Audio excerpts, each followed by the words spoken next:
السلام علیکم۔ بس کہہ دیا نا تم یہ مکان خالی کرو، 2 ماہ ہو گئی ہیں کرایہ دیا نہیں ہے، تمہارا ٹھیکہ نہیں اٹھا رکھا، تیرا شوہر کام چور ہے، جو کماتا ہے کھا جاتا ہے، اس کو کوئی فکر نہیں ہے، اس لیے اس نے تم کو پیسے نہیں بھیجے، اب رو کیوں رہی ہو؟ ایک تو تم لوگوں کے آنسو پلکوں پہ ہی رکھے ہوتے ہیں۔ بس کل مجھے میرا مکان خالی ملے، میرا شوہر مجھ سے لڑتا ہے، میری ہی قسمت خراب تھی جو بھوکے ننگے لوگوں کو گھر دے دیے۔ وہ غصے میں بولی جا رہی تھی اور وہ وہاں سے چلی گئی۔ اس کے جانے کے بعد رفت نے دروازہ بند کیا اور شوہر کو کال کی اور پوری بات بتا دی۔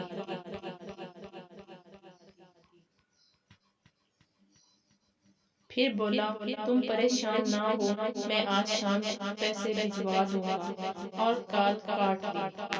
وہ پریشان تھی کیونکہ آج کل فیکٹری میں اسٹرائیک تھی جس کی وجہ سے اس کو بقایا جات نہیں مل رہے تھے۔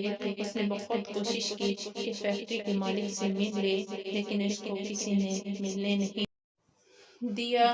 وہ ٹوٹے ہوئے دل کے ساتھ ٹوٹے پنکھ لوٹ آیا۔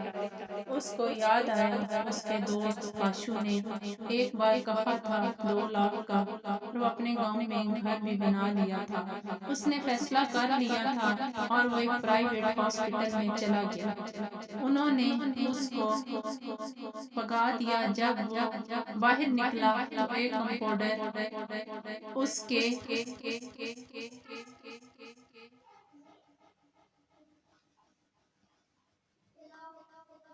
پاس آیا اور کہا اگر 10,000 اس کو ملیں تو وہ زیادہ سے زیادہ میں اس کا گدا بکوا دے گا۔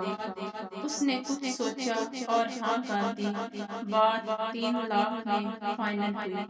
شام کو اس کا آپریشن ہونا تھا۔ اس نے کہا کہ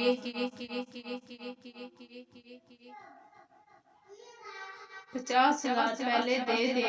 اس نے وہ پیسے گھر بھیج دیے اور کال کر کے کہا جا کر فلاں دکان سے لے لو۔ رفت نے پوچھا اتنے پیسے کہاں سے آئے؟ تو وہ بولا کہ مجھے ایک اچھا کام مل گیا ہے، بعد میں بات ہوگی، اور کال کاٹ دی۔ رفت نے پیسے وصول کیے اور مالک مکان کے گھر چلی گئی۔ پیسے تو آتے جاتے ہی رہتے ہیں، کوئی بات نہیں دیر سویر ہو ہی جاتی ہے۔ رفت نے 9,000 نکالے، اس کے ہاتھ پر رکھ دیے اور بولی یہ 1 مہینے کا ایڈوانس ہے، اور چلی گئی۔ وہ کرکراتے نوٹ گن کر خوش ہو رہی تھی، اور ان پیسوں کی داستان صرف دریافت جانتا تھا جو اپنا گردہ بیچ رہا تھا۔